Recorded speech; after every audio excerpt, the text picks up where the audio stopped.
কিয়ামতের ময়দানে সর্বপ্রথম নামাজের হিসাব হবে। নামাজের হিসাবে যারা পার পেয়ে যাবে, সব জায়গায় তারা পার পেয়ে যাবে, আল্লাহ রাব্বুল আলামিন তাদেরকে জান্নাতের মেহমান বানায় দিবেন। আর নামাজের হিসাব দিতে গিয়ে যারা ধরা খেয়ে যাবে, তারা সব জায়গায় ধরা খেয়ে যাবে। সুতরাং তাদেরকে জাহান্নামের পথ ধরতে হবে। এই জন্য নামাজ যদি আপনি পড়েন, সেই নামাজ হচ্ছে কিনা তাও আপনার জানা লাগবে।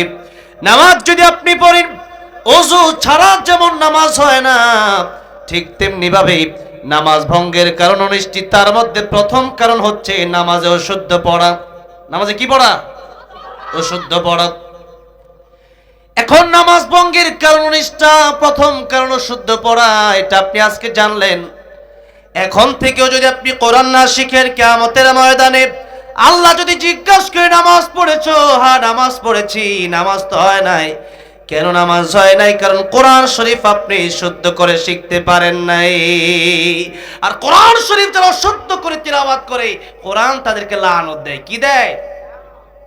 আমি টাঙ্গাইল এলাকা পাম দিয়ে কি নামাজ পড়তে যাচ্ছি, সিরাজগঞ্জে প্রোগ্রাম, তো দাঁড়ায় গেলাম নামাজে দাঁড়ায় যাওয়ার পরে সেখানে আমি যার পিছনে নামাজ দাঁড়ালাম, উনি পড়তেছে কুল হুয়াল্লাহু আহাদ। হবে কি? আহাদ। বাংলায় কোরআন শরীফ পড়া যাবে না। বাংলায় কোরআন শরীফ পড়া জায়েজ নাই। আপনি হক্কানি আলেমদের কাছে এগুলো জিজ্ঞেস করে দেখে নেবেন। বাংলায় কোরআন শরীফ পড়লে আপনি আলহামদুলিল্লাহ রাব্বিল আলামিন পড়বেন কেমনে? সেখানে পড়তে হবে আলহামদুলিল্লাহ রাব্বিল আলামিন। অর্থ চেঞ্জ হয়ে যাবে। এই জন্য কোরআন শরীফ উস্তাদের কাছে শিখতে হবে। যারা সহিহ শুদ্ধ তিলাওয়াত পারে তাদের কাছে আপনাকে কোরআন শিখে নিতে হবে। কোরআন যদি আপনি না শিখেন, আল কোরআন হুজ্জাতুল লাকা আও আলাইকা, কোরআন আপনার পক্ষে যাবে অথবা কোরআন আপনার বিপক্ষে যাবে। কোরআন যার পক্ষে যাবে ফারিকুন ফিল জান্নাহ, জান্নাতে চলে যাবে। আর কোরআন যার বিপক্ষে যাবে, সে যাবে কোথায়? আপনারা কোথায় যেতে চান? জান্নাতে যেতে চাই। কোরআনের সাথে থাকবেন তো?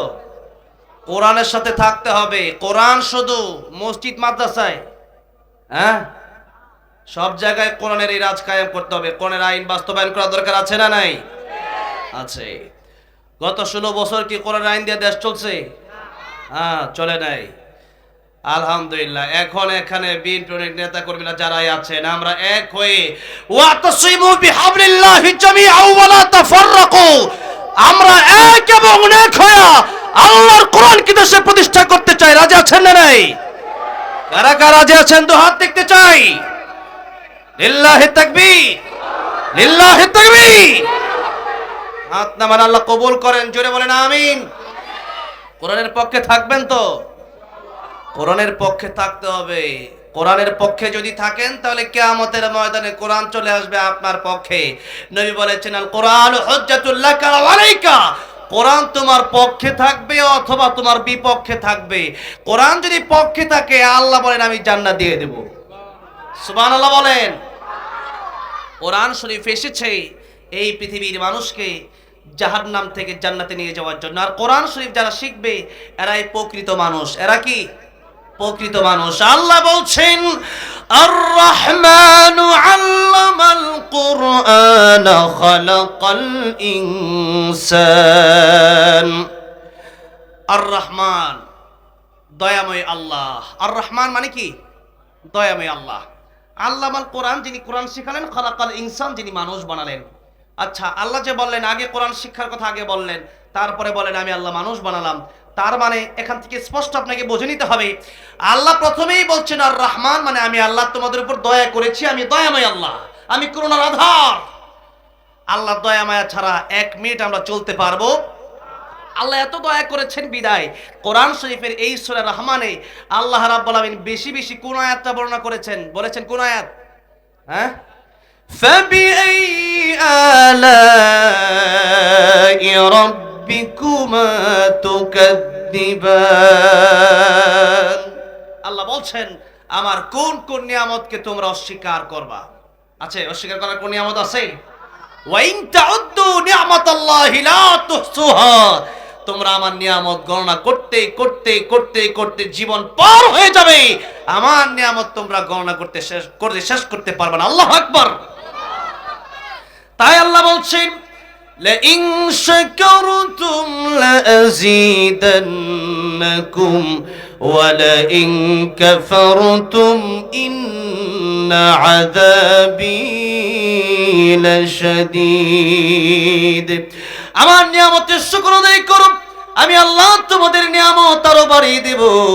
আর আমার নিয়ামতের শুকর যদি তোমরা আদায় না করো, আমার আযাব বড় কঠিন। আল্লাহ অন্য আয়াতের ভিতরে বললেন, লাহুম কুলুবুল লা ইয়াফকাহুনা বিহা ওয়া লাহুম আ'য়ুনুল লা ইউবসিরুনা বিহা ওয়া লাহুম আযানুল লা يسمعون بها أولئك كالأنعام بل هم أضل أولئك هم الغافلون আল্লাহ বলছেন কলব দিলাম, এই কলব দিলাম বুঝার জন্য। আমি আল্লাহর কোরআন বুঝলাম না, দুনিয়ার সব বুঝলাম। কিভাবে ব্যবসা করতে হয়, বাণিজ্য করতে হয়, কিভাবে চাকরি করতে হয়, কিভাবে ক্ষেত খামার করতে হয়, কিভাবে চাকরি করতে হয়, কিভাবে ডক্টর ইঞ্জিনিয়ার ব্যারিস্টার উকিল হতে হয়, সব শিখলা, কিন্তু কোরআন শিখলা না। আমি আল্লাহ রাব্বুল আলামিন বলে দিলাম, কোরআন যদি না শিখো, কোরআন যদি না শোনো, কোরআন যদি না পড়ো, কোরআন যদি না বুঝো, তাহলে আল্লাহ বললেন কাল আনআমি বাল হুম আদল, শুধু কুকুর শুকরের মতো নয়। আল্লাহ রাব্বুল আলামিন বললেন কুকুর শুকরের চাইতে আরো নিকৃষ্ট হয়ে যায় সেই মানুষ যারা কোরআনের পক্ষে থাকে না। এজন্য কোরআনের পক্ষে থাকবেন না বিপক্ষে থাকবেন। যারা এই কোরআনের বিপক্ষে গত 16 বছর ছিল, এই দেশের বাংলার জমিনে তাদের জায়গা হয় না, ঠিক না ঠিক? আগামীতেও কোরআনের বিপক্ষে যারা স্থান নেবে, বাংলার জমিনে জায়গা তাদের হবে না। এই জন্য যেখানেই থাকেন কোরআনকে সাথে রাখবেন। রাজি আছেন না নাই? কোরআনকে সাথে রাখবেন। কোরআনকে সাথে রেখে যদি আপনি পথ চলতে পারেন, আপনার পথ সুন্দর হয়ে যাবে। আলেমদের সাথে সম্পর্ক রাখবেন। কোন আলিমান আও মুতাআল্লিমান আও মুস্তাবিআন আও মুহিব্বান, নবী বলেন 4টা পথ খোলা জান্নাতে যাওয়ার জন্য। আলেম হও, আলেমের ছাত্র হও, আলেমের কথা শোনো। তাও যদি না পড়ো, আলেমকে মুহাব্বত করো। লা তাকুনু খামিসান ফাতাহলিক, আলেমকে ঘৃণা করবা, খাসিরা দুনিয়া ওয়াল আখিরা, দুনিয়াও ধ্বংস হবে, আখিরাতও ধ্বংস হবে, ঠিক না বেঠে? এই জন্য দেশের মাঝে কিছু উই পোকা আছে। কি পোকা? সম্পর্ক নষ্ট করতে চায়। সম্পর্ক নষ্ট করবেন না, সম্পর্ক নষ্টের দিকে যাবেন না। আমরা ঐক্য চাই। আমরা ঐক্য নষ্ট করতে চাই না। আমরা কি চাই? ঐক্য চাই। এই দেশের ভিতরে যদি আমরা ঐক্যবদ্ধ হয়ে থাকতে পারি, কারো বাবার ক্ষমতা আছে দেশ থেকে 1 ইঞ্চি মাটি নেওয়ার? ইন্ডিয়ার ক্ষমতা আছে? ইন্ডিয়া তো এত বড় দেশ, কিন্তু এরা গোবর মুদ খায় বড় হয়। এরা আবার কি বলবে, বুঝেন নাই? আমাদের দেশে আমরা শাক সবজি গরুর দুধ খেয়ে বড় হয়েছি, আর অত গরুর পেশাবি খাওয়ায় জন্মের পরে, আর গরুর গোবর খাওয়ায় কেক হিসাবে। এদের আবার শক্তি আছে নাকি গায়ে? এদের এই শক্তি থাকলেও এই কামান বুলেট আর রকেটের শক্তি যেমন আছে, আমাদের আছে ইমানের শক্তি, আমাদের আছে আল্লাহু আকবারের শক্তি। সুতরাং আল্লাহু আকবারের সামনে পৃথিবীর কোনো বুলেট, কামান, রকেট স্থান পাবে না।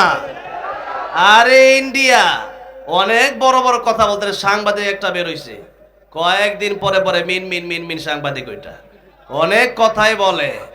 হ্যাঁ, পায়ের তরে এখন পেঁয়াজ পচতেছে, আলু পচতেছে, আমরা খামু না, তোরা বেশ এবার কার কাছে বেশ না খায়া মরতাছো। দেখুন যত দেশ আছে, নেপালে গেছিলাম, যাওয়ার পরে শুনলাম এদের শত্রু নেপাল, পাকিস্তান তাদের শত্রু, বাংলাদেশ তাদের শত্রু, চীন তাদের শত্রু, তাদের আশেপাশে শ্রীলঙ্কা, ভুটান, সব শত্রু বানায় রাখছে, শত্রু ঘিরা রাখছে। আবার বড় বড় কথা বলে। সবাই মিলে শুধু ওই বোমার, রকেট আর কামান লাগবে না, শুধু লাঠি নিয়ে বের হলে তারা বঙ্গোপসাগরের মতো তাদের ইন্ডিয়ার যে সাগর আছে সেই সাগরে পালাতে বাধ্য হবে। থাকার জায়গা হবে না, দিল্লিতেও জায়গা হবে না। এজন্য কথা যারা বলে এই সমস্ত দেশ আমাদের বন্ধু, তো দেশের বিরুদ্ধেও বলি না। এই দেশে যে সমস্ত লম্পট গোলা আছে, ওই লম্পট গোলা আমাদের শত্রু। ওই যে জায়গা দিয়ে দিছে, বাংলাদেশের মানুষ তো চাচ্ছে, সে হাসিনাকে চাচ্ছে না, এদেরকে পাঠায় দেন, এদের তো বিচারের বাকি আছে, এদেরকে জায়গা দিছে। যত জালেম, খুনি, স্বৈরাচারকে যারা জায়গা দেয়, এরাও জালেম, এদের সাথে আমাদের কোনো সম্পর্ক নাই। ইন্ডিয়ার মাটির সাথে আমাদের কোনো দুশ্মনী নাই। ইন্ডিয়াতে তো আমি 8 বার গেলাম হজ করার জন্য। কয়বার? গতবার আমাকে গ্রেফতার করেছে, পুলিশ গ্রেফতার করেছে। কেন? ওয়াজের জন্য গেলাম। আমার পাসপোর্ট ভিসা সবই ঠিক আছে, এরপরে ধরছে আনতাছি। তো এই যে ধরছে, এরপর থেকে এবার তো আর যেতেই পারি নাই। তো সেখানেও অনেক মুসলিমরা আমাদেরকে ভালোবাসে, বাসে কি বাসে না? তাহলে সেখানে এই যে শুধু তোমাদের লোক আছে বিষয়টা এরকম না। আমরা যদি যুদ্ধের ডাক দেই, তোমাদের ইন্ডিয়াতে আমাদের যেই কোটি কোটি মুসলমানরা আছে তারাই যথেষ্ট হয়ে যাবে। ঠিক না ঠিক? আল্লাহ বলেছেন যদি তোমরা ইমানদারের মতো ইমানদার হয়ে যাও, তোমাদের কোনো ভয় নাই, চিন্তা নাই। বদরের 313 জন যদি হয়ে যাও তোমরা, 1000 কোটি বেঈমান কাফের আসলেও আমি আল্লাহ রাব্বুল আলামিন ফেরেশতা পাঠায় তোমাদেরকে সাহায্য করব। আল্লাহু আকবার। এই জন্য তাদের থাকতে পারে রকেট, বিমান, কামান, গুলি, বোম, আর আমাদের আছে ইমানি শক্তি। আমাদের কি শক্তি আছে? ইমানি শক্তির সামনে পৃথিবীর কোন শক্তির পাওয়ার নাই। এই জন্য আল্লাহ রাব্বুল আলামিন আমাদেরকে কোরআনের পক্ষে, দেশের পক্ষে থাকার তৌফিক দান করেন, বলেন আমিন। আল্লাহ রাব্বুল আলামিন বললেন, কোন কোন নিয়ামত তোমরা অস্বীকার করবা? যা নিয়ামত সবই আমি আল্লাহ রাব্বুল আলামিন দিলাম, তবে সর্বপ্রথম নিয়ামতের নাম কোরআন শরীফ। কি? জোরে বলেন কি? তাই আল্লাহ বলছেন, আল্লামাল কুরআন খালাকাল ইনসান। সুতরাং আমার সমস্ত নিয়ামতের ভিতরে আল্লাহ এই সূরা রহমানের ভিতরে শুধু নিয়ামত আর নিয়ামত বর্ণনা করেছেন। তার ভিতরে প্রথমেই বললেন আল্লামাল কোরআন, যত নিয়ামত তোমাদেরকে দিলাম সবচেয়ে বড় নিয়ামতের নাম কোরআন শরীফ। জোরে বলেন সবচেয়ে বড় নিয়ামতের নাম কি? তাহলে কোরআন শরীফ শিখবেন তো। কোরআন শরীফ নবীজি বলেছেন আলিফ লাম মিম, আলিফুন হারফুন, লামুন হারফুন, মিমুন হারফুন। আলিফ পড়লে কমপক্ষে 10টা নেকি। সুবহানাল্লাহ।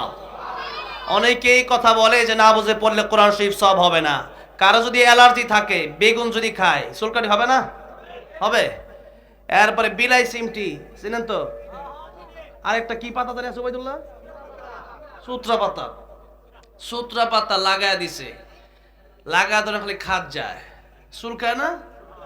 আপনি কোন আমি বুঝি নাই। আরে এটা বুঝে দিলেও চুলকাবে, না বুঝে দিলেও চুলকাবে। বিষ খায় ফেলছেন, এখন কোন বুঝি নাই। এখন না বুঝলে হবে? এই জন্য বুঝতে হবে, জানতে হবে। আপনি না বুঝে একটা সৃষ্টি, এই যে বিলাই সিমটি অথবা সূত্রা পাতার কথা বললাম, এটা হলো আল্লাহর সৃষ্টি। আর কোরআন এটা কোনো সৃষ্টি নয়, এটা আল্লাহর অংশ, এটা আল্লাহর, এটা গায়রে মাখলুক, আল্লাহর কালাম। এটা কি আল্লাহর কালাম, আল্লাহর কথা। সেই আল্লাহর কালাম যদি একটা সৃষ্টির এত পাওয়ার থাকে, বুঝে লাগালে ওইটার অ্যাকশন হয়, না বুঝে লাগালেও অ্যাকশন হয়, তাহলে আল্লাহর কোরআন যেটা মাখলুক নয় বরং আল্লাহর কালাম, আল্লাহর অংশ, সেই কোরআন শরীফ যদি আপনি বুঝে আপনি তেলাওয়াত করেন, না বুঝে তেলাওয়াত করেন, সওয়াব আছে না নাই? রাসূল সাল্লাল্লাহু আলাইহি ওয়াসাল্লাম বলেছেন সওয়াব আছে। এখন যারা বলে সওয়াব না তারা মূর্খ, বুঝে না। যেমন আলিফ লাম মিম আপনি পড়লে সওয়াব আছে। পৃথিবীর কোন মুফাসসির এই আলিফ লাম মিমের অর্থ জানে না। আপনারা কোরআন শরীফের তাফসীর শুনবেন। আমি আমার ওয়াজে আমি আল্লামা দেলোয়ার হোসেন সাঈদী রাহমাতুল্লাহ আলাইহিকে ফলো করি। কাকে? দেলোয়ার হোসেন সাঈদী। তিনি কোরআনের কথা বলতেন, এক একটা ওয়াজ মাহফিলে 100-150 কমপক্ষে কোরআনের আয়াত বলতেন। আমিও এক একটা মাহফিলে 100-150 কোরআনের আয়াত বলার চেষ্টা করি। আমাদের দেশে অনেকেই ওয়াজ শুরু করে কেমনে, সূরা ইখলাস নাযিল হইছে নবীর উপরে, নবীর নাতি হাসান হোসেনের এবার কারবালার ঘটনা চলো 12টা পর্যন্ত। তাফসীর শুনতে অভ্যস্ত হন। কোরআন আছে যেখানে, রহমত আছে সেখানে। এই জন্য আমি আমার আলোচনা আপনারা শুনবেন, দেখবেন কত শত কোরআন আয়াত আমি বলি। কোরআন আয়াতের বাইরে যেন কোনো আলোচনা না হয়। এমন এমন বাজে কিচ্ছা বলে যেগুলা কিচ্ছা দুনিয়াতে কোনো, এটার কোনো ভিত্তি নাই। এই সমস্ত ওয়াজ থেকে আল্লাহ হেফাজত করবেন, আমিন। কথা বলতে হবে কোরআনের সাথে যে সম্পৃক্ততা আছে যেই কথার, সেই কথা আমাদেরকে বলতে হবে। আল্লাহ সবাইকে কোরআনের পক্ষে, কোরআন থেকেই কথা বলার তৌফিক দান করবেন, আমিন। ভাইরা বলছিলাম, কোরআন শরীফ আমাদের শিখতে হবে, কোরআন শরীফ আমাদের জানতে হবে। এই কোরআন শরীফ এটা হচ্ছে আল্লাহ রাব্বুল আলামিন বলছেন, ইন্না নাহনু নাযালনা যিকরা ওয়া ইন্না লাহু লাহাফিযুন। আমি আল্লাহ কোরআন শরীফ নাজিল করেছি, আর আমি আল্লাহ রাব্বুল আলামিন কোরআন শরীফের হেফাজত করব। এখানে আমি এই জিকির শব্দ কেন বললাম? কারণ আল্লাহ কিন্তু এই আয়াতের ভিতরে ডাইরেক্ট কোরআন শব্দ বলেন নাই, বলেছেন ইন্না নাহনু নাযালনা যিকর, আমি আল্লাহ জিকির নাজিল করেছি, আমি আল্লাহ কোরআন নাজিল করেছি। এখানে জিকির শব্দের অর্থ তাফসিরে কাবির খুলবেন, তাফসিরে ইবনে কাসির খুলবেন, তাফসিরে মাজারি খুলবেন, তাফসিরে কুরতুবী খুলবেন, তাফসিরে মাআরিফুল কোরআন খুলবেন। যত তাফসিরের কিতাব আপনি খুলেন না কেন, সমস্ত তাফসিরের কিতাবে আপনি দেখবেন এই কথাই লেখা আছে, ইন্না নাহনু নাযালনা যিকরা, আমি আল্লাহ জিকির নাজিল করেছি, তার মানে আমি আল্লাহ কোরআন নাজিল করেছি। আল্লাহ বললেন কোরআন আমি আল্লাহ নাজিল করেছি, এটাই হচ্ছে তোমাদের জিকির। এই জন্য কোরআন শরীফ পড়লে সওয়াব আছে না নাই? প্রত্যেকটা হরফ পড়বেন কমপক্ষে কয়টা করে নাকি? 10টা করে নাকি? আর যদি সূরা ইখলাস পড়েন 3 বার পড়লেই এক খতম কোরআন শরীফের সওয়াব, সুবহানাল্লাহ। নবী বলেছেন সূরা তাকাসুর পড়ে তোমরা ঘুমাও, 1000 আয়াত তেলাওয়াত করলে যে সওয়াব হয় আল্লাহ রাব্বুল আমিন সেই সওয়াব তোমাদের আমলনামায় দিয়ে দিবেন। এরপরে রাসূল সাল্লাল্লাহু আলাইহি সাল্লাম দৈনিক তেলাওয়াত করতেন সূরাতুল মুলুক। কোন সূরা? আপনারা সবাই পড়েন? সবাই পড়ে না, আলহামদুলিল্লাহ। এখানে যারা স্টেজে যারা তারা প্রায় মানুষই পড়ে, তা আপনারা কেন পড়েন না? সূরা মুলুক পড়বেন। নবী বলেছেন সূরা মুলুক যারা এশারে পড়ে তেলাওয়াত করবে, ঘুমের আগে তেলাওয়াত করবে, তাদের কবরে আযাব হবে না, সুবহানাল্লাহ। এগুলো ওয়াজ না, ঘটনা একটা করে শেষ করে দিই নাকি? হ্যাঁ, ওয়াজ শুনতে হবে, সেরকম কোরআনের তাফসীর শুনতে হবে। ঘটনা একটা করে 3 ঘন্টা আমি কাটাতে পারি, এগুলো আমিও করতাম আগে। যখনই আল্লামা সাঈদীকে ফলো করেছি তখন থেকে এগুলো বাদ দিয়ে দিয়েছি। এই জন্য তাফসীর শুনবেন, কোরআনের ফজিলত শুনবেন বেশি বেশি, এগুলো হচ্ছে আসল ওয়াজ। আমল করবেন তো? এরপরে নবী বলেছেন কিয়ামতের ময়দানে সূরা মুলুক যারা প্রতি রাতে তিলাওয়াত করবে এদের জন্য তর্ক করবে আল্লাহর কাছে, আল্লাহকে বলবে আল্লাহ এই লোকটাকে তুমি জান্নাতে দিয়ে দাও। আল্লাহ বলবেন এই লোকটা তো জাহান্নামী। কোরআন বলবে আল্লাহ রাব্বুল আলামিন আমি এই কোরআনকে সে প্রতিদিন রাতে ঘুমের আগে স্মরণ করেছে, আজকের কিয়ামতের ময়দানে তারে জান্নাতে না দিলে আমি কোরআন খুশি হব না। আল্লাহ বলেন কোরআন রে তুই আমার কালাম, তোরে খুশি করতে গিয়া জাহান্নামের লিস্টের বান্দাটাকেও আমি আল্লাহ রাব্বুল আলামিন জান্নাতের মেহমান বানিয়ে দিলাম। আল্লাহ এটাই বলছেন ইন্না নাহনু নাযালনা যিকরা ওয়া ইন্না লাহু লাহাফিজুন। এই কোরআন আমি আল্লাহ নাজিল করেছি, হেফাজত করবেন কে? নকুল কুমার বিশ্বাস বলেছে, একটা গান বলেছে, বলবো? একটা হিন্দু হয়ে কোরআন নিয়ে এত সুন্দর গান লিখেছেন, শুনবেন? যদি আগুনে লেগে ধ্বংস হয়ে যায়, ধ্বংস হয়ে যায়, যদি আগুন লেগে ধ্বংস হয় পৃথিবীর সব বইয়ের দোকান, বিশ্ব থেকে হারাবে না পবিত্র কোরআন। বলেন বিশ্ব থেকে হারাবে না। মাশাআল্লাহ। যদি আগুনে লেগে ধ্বংস হয় পৃথিবীর সব বইয়ের দোকান, বিশ্ব থেকে হারাবে না পবিত্র কোরআন, বিশ্ব থেকে হারাবে না। করবে কেমন করে কোরআন ধ্বংস আগুনের তেজে, করবে কেমন করে কোরআন ধ্বংস আগুনের তেজে, আছে বিশ্বভর অগণিত কোরআনে হাফেজ, ঠিক না ঠিক? তারা বর ছাপি আসমানি গ্রন্থ, তারা বর ছাপি আসমানি গ্রন্থ, বাঁচাবে কোরআনের সম্মান, বিশ্ব থেকে হারাবে না পবিত্র কোরআন, বিশ্ব থেকে হারাবে না। সমাধান চাও যদি জীবনে মরণে, ফিরে যাও খোঁজে নাও, চোখ রাখো কোরআনে, ফিরে যাও খোঁজে নাও।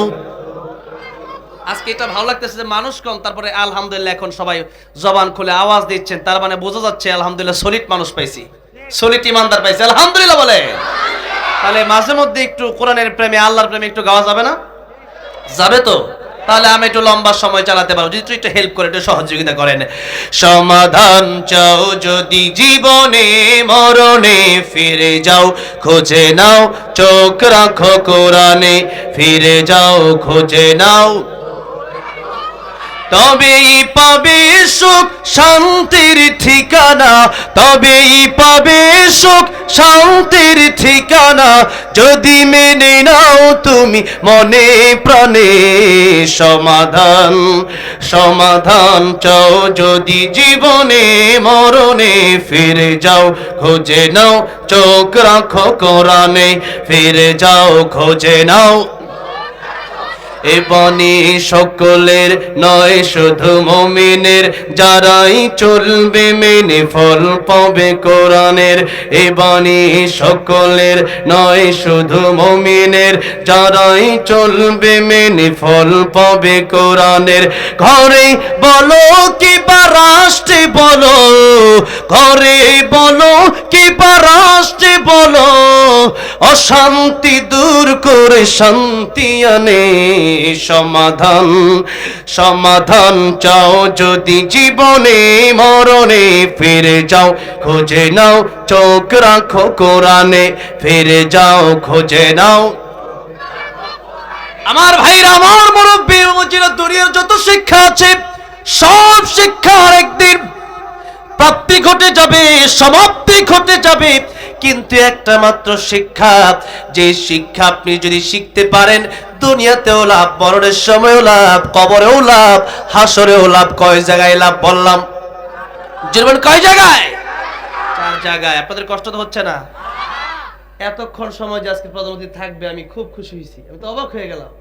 আলহামদুলিল্লাহ। আগে এক সময় ওয়াজ করতাম, ওয়াজের মাঝখান দিয়ে আইসাই বলতো হুজুর এটা বলবেন না, ওইটা বলবে না, এরকম বলতো কি বলতো না? আলহামদুলিল্লাহ। এখন কোরআনের সমাজটা কত সুন্দর হয়েছে, কথা বলতেছি কোনো বাধা নাই। ঠিক না ঠিক? এরকম সমাজ আমরা চাই, যে সমাজটা আমরা মিলেমিশে একসাথে কোরআনের কথা বলবো, কোনো বাধা হবে না। যারা কোরআনের বিপক্ষে আসবে এদের তো দুনিয়াতে থাকারই অধিকার নাই। ঠিক না ঠিক? আল্লাহ বলেছেন ইয়া মাশারাল জিন্নি ওয়াল ইনসি ইন ইসতাতাতুম আন তানফুযু মিন আকতারিস সামাওয়াতি ওয়াল আরদি ফানফুযু লা তানফুযুনা ইল্লা বিসুলতান। যদি তোমরা আমার কোরআনের বিরুদ্ধাচরণ করো, আমার কোরআন তোমাদের কাছে ভালো না লাগে, আল্লাহ বলেছেন আকাশ জমিন ছেড়ে বের হয়ে যাও। বাস্তবে দেখা গেছে তারা থাকতেও পারে নাই। ঠিক না ঠিক? আল্লাহ এই সুন্দর সমাজকে কোরআনের জন্য কবুল করে দেন, বলেন আমিন। যারা এখনো বসা, আল্লাহ তাদেরকেও যেন কাল কিয়ামতের ময়দানে কোরআনের সুপারিশ সবার নসিব করে দেন, জুড়ে বলেন আমিন। কোরআনের সুপারিশ অনেক গুরুত্বপূর্ণ সুপারিশ। কোরআনের সুপারিশ আল্লাহ রাব্বুল আলামিন কিয়ামতের ময়দানে মঞ্জুর করে নেবেন। এই জন্য কোরআন শরীফ আমরা শিখব, আমরা পড়ব, আমরা আমল করব। এই শিক্ষা শিখলে পরে আপনার সন্তানকে ডক্টর, ইঞ্জিনিয়ার, ব্যারিস্টার বানান, তাতে কোনো সমস্যা নাই। এই দেশে তো আলেমদেরকে যখন জেলে নিয়ে গেছে, এই দেশের আলেমরা জেল খাটছে, বিএনপির অনেক নেতা কর্মীরা জেল খাটছে, খাটে নাই? তাদের পক্ষে যারা হকের পক্ষে কথা বলে জেলে গেছে তারা মাজলুম। এই মাজলুমদের পক্ষে জজ, উকিল, ব্যারিস্টার দরকার আছে না নাই? হ্যাঁ, সেই উকিল, জজ, ব্যারিস্টার আসবে কোন জায়গা থেকে? আমাদের মুসলমানদের পক্ষ থেকে দরকার আছে না নাই? সেই জন্য অবশ্যই জজ, উকিল, ব্যারিস্টার দরকার আছে, ইঞ্জিনিয়ার দরকার আছে। না আমাদের বিল্ডিং বানায় দিবে কে? ইঞ্জিনিয়ার দরকার আছে না? বাড়ি বানানোর দরকার আছে না? আছে তো। এরপরে ডাক্তারের দরকার আছে। আমাদের চিকিৎসা, আমরা যখন যাই ঢাকার বিভিন্ন ইবনে সিনা এবং পপুলার বিভিন্ন হসপিটাল যখন যাই, তখন ডাক্তার বলছে আপনার ভিজিটই লাগবে না, নামাজের সময় হয়ে গেছে, ডাক্তার বলছে সব রোগীর এখন বন্ধ, সিরিয়াল বন্ধ করে দাও। এমন ডাক্তার আছে না নাই? আছে। আপনি যদি মানতে চান আপনি মানতে পারবেন, আর যদি মানতে না চান তাহলে আপনারে মানাবে কে? এই জন্য নিজের ইচ্ছা শক্তি আগে লাগবে। কি লাগবে? নিজের ইচ্ছা লাগবে। মান জাদ্দা ওয়াজাদা, যে চেষ্টা করে সে পায়। এই জন্য আমাদের ইচ্ছা যেন থাকে। আল্লাহ রাব্বুল আলামিন আমাদের ইসলামের জন্য, কোরআনের জন্য ইচ্ছা শক্তি বাড়ায় দেন, জোরে বলেন আমিন। দুনিয়াতে আপনার ডক্টর, ইঞ্জিনিয়ার, ব্যারিস্টার, উকিল, জজ আপনি বানান, কোনো সমস্যা নাই। তবে আপনি মুসলিম, সেই জন্য আপনার সন্তানকে সর্বপ্রথম মক্তবে পাঠাতে হবে। কোথায় পাঠাতে হবে? মক্তবে পাঠায় দেন। আর যারা এখনো কোরআন শিখতে পারেন নাই, বয়স্ক শিক্ষা চালু করেন। কোন শিক্ষা? বয়স্ক শিক্ষা। এই যে মসজিদ কুয়েত সংস্থা থেকে করে দিয়েছে, এই মসজিদ মাদ্রাসার, এই মাদ্রাসাতে আপনারা দান করবেন বেশি বেশি। মসজিদ আর মাদ্রাসাতে না, এই জনগণের কাজ বেশি বেশি করে দেবেন। নবী বলেছেন মৃত্যুর পরে সব আমল বন্ধ হয়ে যাবে, 3টা আমল বাকি থাকবে। কয়টা আমল? 3টা। 1 নাম্বার সদকায়ে জারিয়া। 1 নাম্বার কি? 2 নাম্বার তোমার উত্তম কথা, যেই কথার কারণে মানুষ ভালো হয়ে গেছে। 3 নাম্বার সেই কাজ তুমি যদি একটা সন্তানকে যদি একটা নেককার সন্তান যদি দুনিয়াতে রেখে আসতে পারো। এই জন্য কুয়েত, কাতার, দুবাই আমরা গিয়ে দেখে এসেছি। অনেক মানুষে আমাকে বলেছে যে মসজিদ মাদ্রাসা লাগলে আপনারা আমাদেরকে বলবেন। মিডল ইস্টে তো আমি অ্যাভেলেবলি যাই, তো সেখানে আমাকে বলে তারা যে মসজিদ মাদ্রাসা লাগলে আমাদেরকে বলবেন। তো এই যে মসজিদ মাদ্রাসার প্রতি তাদের অনেক একটা গুরুত্ব। কেন? যে এই মসজিদে যে আপনি 10,000 টাকা দিতে পারেন, তাহলে আপনি আজকে কালকে মরে যেতে পারেন কি পারেন না? জোরে বলেন। আজকে আমার আপনার মনে হতে পারে কি পারে না? মৃত্যুর পরে এই মসজিদে যারা নামাজ পড়বে, নামাজীদের সবগুলো আল্লাহ রাব্বুল আলামিন আমার কবরে, আপনার কবরে পৌঁছায় দিবেন এই মসজিদে দান করার কারণে। সুবহানাল্লাহ। এই জন্য মসজিদে থাকতে রাজি আছেন না নাই? নবী বলেছেন এই মসজিদের সাথে যারা দিল লাগায় রাখবে সব সময় থাকবে। এই মসজিদের কমিটিতে যারা আছেন, আমি আগেই বলে এসেছি, আমার দেলোয়ার ভাইকে বলেছি মসজিদে বসে, যে আপনারা ভাগ্যবান মসজিদের সাথে থাকলে পরে নবী বলেছেন কাল কিয়ামতের ময়দানে যেদিন মাথার অর্ধ হাত উপরে থাকবে সূর্য, যেদিন পায়ের নিচে থাকবে তামার জমিন, সেই দিন আল্লাহ রাব্বুল আমিন আরশে আজিমের নিচে তাদেরকে ছায়া দিয়ে দিবেন। সুবহানাল্লাহ। এই জন্য মসজিদ মাদ্রাসায় দান করবেন, যার যতটুকু সামর্থ্য আছে ততটুকু দান করবেন। আপনার নাই? নবী বেলাল রাদিয়াল্লাহু আনহুকে বলছেন, বেলাল আনফিক ইয়া বেলাল, বেলাল তুমি আল্লাহর রাস্তায় খরচ করো, কারণ আল্লাহর ভান্ডারে কোনো কম নাই। তামাম পৃথিবীর মানুষকে যদি আল্লাহ রাব্বুল আমিন এক একটা দুনিয়া দেয়, আল্লাহর কি শেষ হয়ে যাবে? যদি বলেন শেষ হবে? এই জন্য এই মসজিদ মাদ্রাসার পক্ষে আপনারা থাকবেন, সদকায়ে জারিয়া আপনারা করবেন। ভাইরা বাবাজিরা, বলেছিলাম কোরআন যদি আপনি শিখতে পারেন, এই মসজিদগুলোতে আপনারা একটা বয়স্ক শিক্ষা চালু করবেন। কি শিক্ষা? বয়স্ক শিক্ষা। যারা কোরআন এখনো শিখতে পারে নাই, আমি প্রথমেই বলেছিলাম যে আজকে আমার ওয়াজের সাবজেক্ট হচ্ছে, প্রথম সব সাবজেক্ট হচ্ছে আরবি কোরআন শরীফ, এরপরে সাবজেক্ট হচ্ছে আমাদের 12 মাসের সাবজেক্ট। তো দেখি কতটুকু যাওয়া যায়। আমি আর 15-20 মিনিট কথা বলবো, লম্বা সময় করব না। ভাইরা বাবাজিরা, তাহলে এই মসজিদে বয়স্ক শিক্ষা যদি আপনি চালু করেন, হয়তো পরকালে আপনি বেঁচে যাবেন। আর যদি আপনি বয়স্ক শিক্ষা না চালু করেন, এখনো যদি কোরআন আজকের পর থেকে আপনি না শিখেন, আমি আপনার বিরুদ্ধে মামলা দেব। আমি বলি নাই আপনাদেরকে? বলেছি। এরপর আপনি মানলেন না কেন? আপনি দোষী। আল্লাহ বলছেন সূরা মুলুক, সাআলাহুম খাযানাতুহা আলাম ইয়াতিকুম নাযীর ক্বালু বালা ক্বাদ জাআনা নাযীর فكذبنا وقلنا ما نزل الله من شيء إن أنتم إلا في ضلال كبير وقالوا لو كنا نسمع أو نعقل ما كنا في أصحاب السعير। কিয়ামতের ময়দানে এই পৃথিবীর মানুষকে যখন জাহান্নামে দেওয়া হবে, তখন তাদেরকে জিজ্ঞাসা করা হবে, তোমাদেরকে কি কোরআন শেখার কথা বলা হয় নাই? আলাম ইয়াতিকুম নাদির, তোমাদের কাছে কি ভীতি প্রদর্শনকারী যায় নাই? তাফসীর মাহফিল হয় নাই, ওয়াজ মাহফিল হয় নাই, নবীরা যায় নাই, নবীর ওয়ারিস উলামায়ে কেরাম যায় নাই, কথা বলে নাই। তখন তারা বলবে ক্বালু বালা ক্বাদ জাআনা নাযীর, তারা বলবে হ্যাঁ অবশ্যই ওয়াজ মাহফিল হয়েছিল, তাফসীর মাহফিল হয়েছিল, ঠিক, কিন্তু আমরা সেদিন ডান কানে এই কথাগুলো শুনেছিলাম, বাম কান দিয়ে কথাগুলো উড়াই দিয়েছিলাম। সেদিন ভেবেছিলাম যে হুজুর আর কি বলে, এই কথা কি কোনো গোনার টাইম আছে নাকি?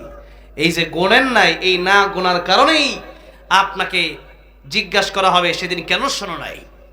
আপনি বলবেন অবশ্যই শুনেছি, কিন্তু ফাকাদ্দাবনা, আল্লাহ তখন আল্লাহ বলছেন, তখন এই মানুষগুলো বলবে আল্লাহ সেদিন অস্বীকার করেছিলাম। এ হুজুর কি বলবে আর মোল্লা কি বলবে, এইরকম চিৎকারি করে কথাটাকে উড়িয়ে দিয়েছিলাম। তখন তারা বলবে ওয়াকালু লাউ কুন্না নাসমাউ আও নাআকিলু মা কুন্না ফি আসহাবিস সাঈর। আরে ওই দিন যদি সেই কোরআনের কথাগুলো মেনে নিতাম, শুনতাম, কোরআন যদি শিখতাম তাহলে আজকে জাহান্নামের এই আগুনে আমাদের জ্বলতে হতো না, এই কষ্টের ভোগান্তি আমাদের পোহাতে হতো না। এই কথা সেদিন মানুষ আফসোস করে করে বলবে, কিন্তু সেদিন আফসোস করলে আর কোনো লাভ হবে না। এই জন্য নবীজি বলেছেন, ইগতানিম খামসান ক্বাবলা খামসিন শাবাবাকা ক্বাবলা হারামিক। এটা হচ্ছে আমার মানে আজকের খুতবার যে আয়াত আর হাদিস পড়েছি, আয়াতের অর্ধেক কথা বলছি আর হাদিসের কথাটা বলে আবার বাকি অর্ধেক কথা বলি, ওয়াজ শেষ করে দেব। আমি জানি এখন মানুষ বিরক্ত হয় আগের মতো। ময়মনসিংহ যখন ফার্স্ট টাইম ওয়াজ করি, আমি স্টেজে উঠেছি 2010 সালে সর্বপ্রথম। কত সনে?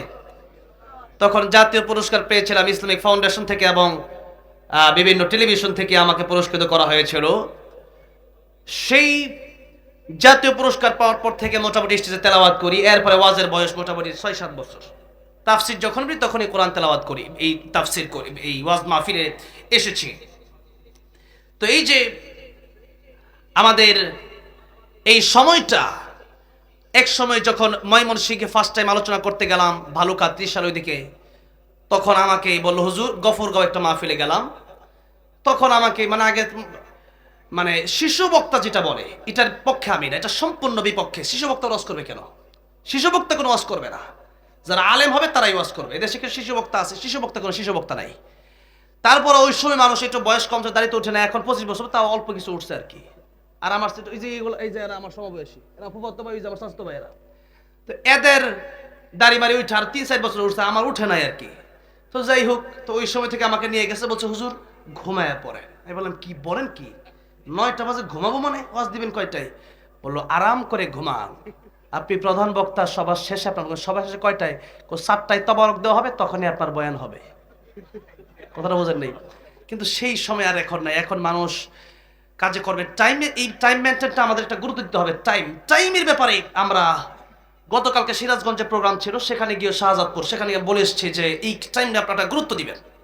বলে ভাই 1 মিনিট লাগবে, লাগে 10 মিনিট, এরকম বলে যে আপনার 10 মিনিট লাগলে আপনি বলতে পারেন যে আমার 20 মিনিট লাগতে পারে, একটু বাড়ায় বলেন, আগে গেলে সে খুশি হবে। তো আল্লাহ রাব্বুল আলামিন এই সময়ের গুরুত্ব দিয়ে সময় নিয়ে একটা সূরা নাজিল করেছেন। কোন সূরা? সূরাতুল আসর। কোন সূরা? সূরাতুল আসর। সময়ের কসম আল্লাহ খেয়েছেন, অথচ আমরা সময়কে গুরুত্ব দিই না। আমরা এটা কালকেও বলেছি এই জন্য যে গতকাল মাহফিলে যখন ওঠানোর কথা ছিল, কালকেও মাহফিল উঠানো 12টায়। তো শেষ পর্যন্ত অল্প সময় কথা বলে আমি চলে আসলাম। তো রাসূল সাল্লাল্লাহু আলাইহি ওয়াসাল্লাম নিয়ম ছিল রাসূল দিনের বেলা দাওয়াত দিতেন, আর এশারের প্রতি পরে দ্রুত সময় ঘুমিয়ে পড়তেন। কি করতেন? ঘুমিয়ে পড়তেন। আর ফজরের অনেক আগে রাসূল সাল্লাল্লাহু আলাইহি ওয়াসাল্লাম উঠে যেতেন, এরপর তাহাজ্জুদ পড়তেন। কুমিল লাইলা ইল্লা কলিলা। তো এই জন্য রাতের বেলায় আমরা আগে ঘুমায় যাব। আগে কি করব? যত আগে ঘুমানো যায় আগে আমরা ঘুমায় পড়বো, আর ফজরের আগে উঠবে। এখন ঘুমায় 3টার সময়, উঠে 12টার সময়। আল্লাহর নবী দোয়া করেছেন, আয় আল্লাহ আমার উম্মতের জন্য আপনি সকালবেলা বরকত দান করেন। আর ফজরের পরে হাঁটতে বের হবেন, দেখবেন কি সুন্দর বাতাস। সারা দিনে আপনি ওই বাতাস টাকা দিয়ে কিনে পাবেন না, পাবেন? এই জন্য সকালবেলা হাঁটবেন, ফজরের নামাজ পড়ে ঘুরবেন, দেখবেন এটা আবহাওয়া অন্যরকম, বাতাসই অন্যরকম, আল্লাহর রহমত তখন নাজিল হতে থাকে। ফজরের সময়টা, এই নামাজ সবচেয়ে কঠিন নামাজ, ফজরের নামাজ। কোন নামাজ? ফজরের নামাজ। অনেকেই বলে যে ফজর নামাজ না পড়ে যদি জোহরের সময় এই সুন্নত 2 রাকাত আর ফরজ নামাজ 2 রাকাত না পড়ে যদি জোহরের সময় 20 রাকাত পড়তাম তাও সমস্যা ছিল না। না, এটাই তো পরীক্ষার হল। এটা কিসের হল? আসিবান নাস আইয়ুতরাকু আইয়াকুলু আমান্না ওয়া হুম লা ইফতানুন। আল্লাহ বললেন মানুষ কি মনে করে যে তারা ঈমান এনেছে, বলবে তাদেরকে ছেড়ে দেওয়া হবে, তাদেরকে কোনো পরীক্ষা নেওয়া হবে না? অবশ্যই তাদেরকে পরীক্ষা করা হবে। এই পরীক্ষা যখন আসবে, জেল হতে পারে, জুলুম হতে পারে, হামলা আসতে পারে, মামলা হতে পারে, এরপরও মানুষ যারা ঈমানের পরীক্ষা দিতে চায় এরা পিছপা হবে না। আর যারা মনে করে না মসজিদে বসে শুধু ইল্লাল্লাহ জিকির করব আর চলে যাবে, এত সহজ না। যুদ্ধ করা লাগবে। ইসলামের বিপক্ষে যদি কেউ কথা বলে সেখানে যুদ্ধ করা লাগবে। আমার নবীর হাতে তরবারি ছিল, রাসূল সাল্লাল্লাহু আলাইহি ওয়াসাল্লাম 27টা যুদ্ধে অংশগ্রহণ করেছেন কি করেন নাই? করেছেন। এই জন্য আমরা ইসলাম যদি মানি আমরা পরিপূর্ণ মানব, অর্ধেক না পরিপূর্ণ।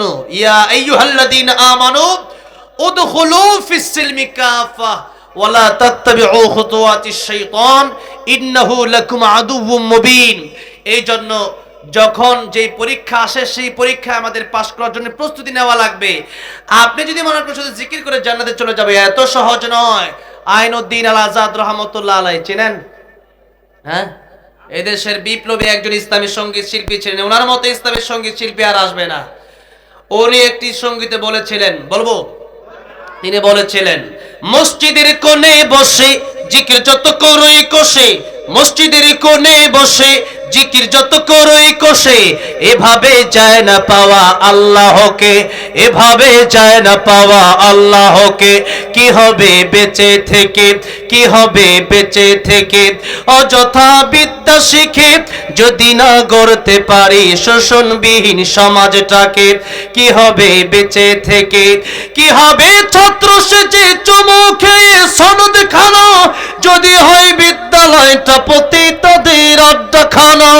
এর চেয়ে মরাই ভালো, দেশ ছেড়ে যাওয়াই ভালো, এর চেয়ে মরাই ভালো, দেশ ছেড়ে যাওয়াই ভালো। কি হবে ধোঁকা দিয়ে বিবেকটাকে, কি হবে বেঁচে থেকে, কি হবে বেঁচে থেকে। কি হবে আলেম হয়ে ইমাম সেজে সমাজেতে, পারো যদি সত্য কথা উচ্চ স্বরে না বলিতে। চাকরির ভয় করো যদি ছেড়ে দাও ওই না গদি, চাকরির ভয় করো যদি ছেড়ে দাও ওই না গদি। কি হবে ধোঁকা দিয়ে আল্লাহকে, কি হবে বেঁচে থেকে, অযথা বিদ্যা শিখে যদি না গড়তে পারি শোষণবিহীন সমাজটাকে। কি হবে বেঁচে থেকে, কি হবে বেঁচে থেকে। ঠিক না ভাই? ঠিক। এই জন্য নবীজি যেহেতু 27টা যুদ্ধে অংশগ্রহণ করেছেন, এই জন্য ইসলামের বিরুদ্ধে, দেশের বিরুদ্ধে যখনই কেউ লিখবে, যখনই কেউ বলবে, তখন তাদের বিরুদ্ধে আমাদের কলম ধরার দরকার আছে না নাই? এখন শুধু আপনি সুবহানাল্লাহ বলেন, আলহামদুলিল্লাহ বলেন, তার নাম শুধু জিকির না। আল্লাহ বলছেন, ওয়ামান আ'রাদা আন যিকরি ফাইন্না লাহু মাঈশাতান দানকা ونحشره يوم القيامة أعمى। এই যে তোমরা ইসলাম মানো, ইসলাম যদি মানতে হয়, আল্লাহ বলেন আমার জিকির মেনে নাও, আমার আইন মেনে নাও। আর এই কোরআন শরীফ যদি মানতে হয়, এই কোরআন শরীফ যদি মানতে হয়, শুধু ঘরের ভিতরে, শুধু মসজিদের ভিতরে কোরআন শরীফ রাখলে হবে না, বরং গোটা দেশের ভিতরে এই কোরআনের পক্ষে তোমাদের অবস্থান নিতে হবে। কিসের পক্ষে? কোরআনের পক্ষে। আর যারা কোরআনের বিরোধিতা করবে, কোরআনের পক্ষে যারা থাকবে না, আল্লাহ রাব্বুল আলামিন বললেন কিয়ামতের ময়দানে তারা অন্ধ হয়ে উঠবে, আমা, অন্ধ হয়ে উঠবে। জিজ্ঞাসা করা হবে কেন অন্ধ হয়ে উঠলাম? কারণ দুনিয়াতে চক্ষু দেওয়া হয়েছিল, সেই চক্ষুকে তারা ঠিকভাবে কাজে লাগায় নাই, যার কারণে কিয়ামতের ময়দানে তাদেরকে অন্ধ বানায় ওঠানো হবে। আর দুনিয়ার মানুষের কারো এমন কোনো শক্তি নাই যে একটা চক্ষু সে ব্যক্তি বানাতে পারবে। এরকম শক্তি কারো আছে? এরকম শক্তি কারো নাই। ভাইরা বাবাজিরা, বলছিলাম এই সময়ের প্রতি গুরুত্ব দিতে গিয়ে রাসূল সাল্লাল্লাহু আলাইহি সাল্লাম বলেছেন 5টি কথা।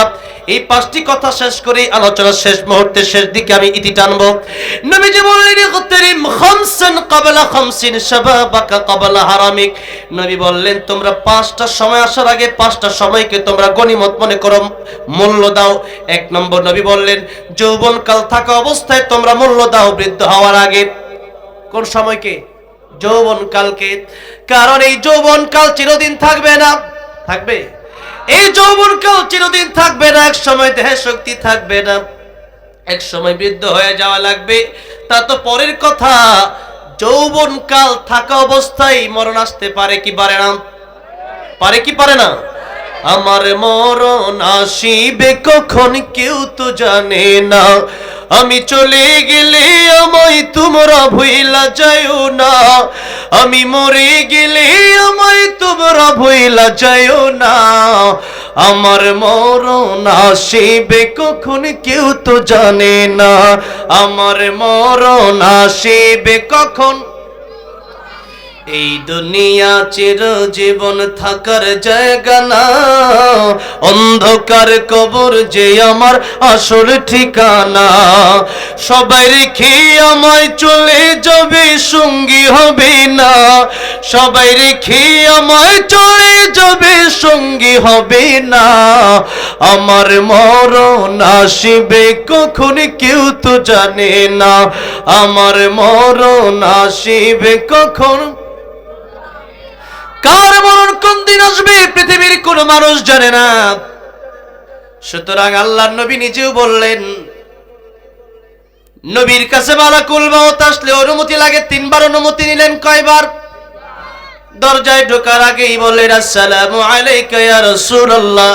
নবী বললেন ফাতিমা দরজা খোলো। দরজা খুলে দেখো কে যেন ঢোকার জন্য, ঘরে ঢোকার জন্য পারমিশন চাই। ফাতিমা রাদিয়াল্লাহু আনহা দরজা খুলে দেখলেন এমন একজন লোক দেখা যায় যার মাথা আকাশে, যার পা জমিনে। ফাতেমা বললেন বাবা, এমন মানুষ আমি পৃথিবীতে কোনোদিন দেখি নাই। মক্কা নগরীর মানুষের সাথে কোনো মিল নাই, মদিনার মানুষের সাথে এই লোকের কোনো মিল নাই। নবী দেখে বললেন ফাতিমা রে, এটা দুনিয়ার কোনো মানুষ না, এটা মালাকুল মউত আজরাইল। ফাতিমা রাদিয়াল্লাহু আনহাকে বললেন তুমি ঢোকার জন্য পারমিশন দিয়ে দাও। অনেক লম্বা ঘটনা, এত বড় করা আমার উদ্দেশ্য নয়, শুধু সংক্ষিপ্ত ভাবে বলছি। এরপরে ঘরে ঢুকলেন, ঢুকে বললেন ইয়া রাসূলুল্লাহ, আল্লাহ আমাকে বলেছেন আপনার জান কবজ করার জন্য। তবে আল্লাহ বলেছেন আপনি যদি থাকতে চান আল্লাহ আপনার হায়াত বাড়ায় দিবেন। সুবহানাল্লাহ। নবীজি বললেন ও মালাকুল মউত, হাত্তা ইয়াতিয়ানি জিবরাইল, জিবরাইল আসার আগ পর্যন্ত তুমি অপেক্ষা করো। ও মালাকুল মউত, জিবরাইলের সাথে আমি একটু পরামর্শ করব। এখন কি আমি চলে যাব না থাকব? জিবরাইল আমিন চলে আসলেন, অনেক কথা হলো। এবার নবীজি সাল্লাল্লাহু আলাইহি সাল্লামের কাছে আবার অনুমতি নিলেন। এই হলো 3 বার। নবীকে বললেন ইয়া রাসূলুল্লাহ, ইয়া হাবিবাল্লাহ, এখন কি জান কবজ করতে পারি? নবী বললেন এখন তুমি জান আমার কবজ শুরু করে দাও। এই 3 বার অনুমতি নিলেন মালাকুল মউত। নবী বললেন এরপরেও নামাজের পরে নবীর কাছে মালাকুল মউত আসলো, অনুমতি লাগলো। আর নবী বলছেন যে আমি নবী, আল্লাহর পরে যার সম্মান, আল্লাহর পরে কার সম্মান সবচেয়ে বেশি পৃথিবীতে? কার? আল্লাহ আল্লাহর ব্যাপারে বলেছেন আলহামদুলিল্লাহি রাব্বিল আলামিন। আর আমার নবীর ব্যাপারে আল্লাহ রাব্বুল আলামিন বলেছেন ওয়া মা আরসালনাকা ইল্লা রাহমাতাল লিল আলামিন। সবাই পড়েন ওয়া মা আরসালনাকা ইল্লা রাহমাতাল লিল আলামিন। রাহমাতুল লিল আলামিন নবী পুরানে প্রমাণ, আশিক বিনে কে বুঝিবে আমার দয়ার নবীর শান। খারাপ লাগতেছে? আর 10 মিনিট।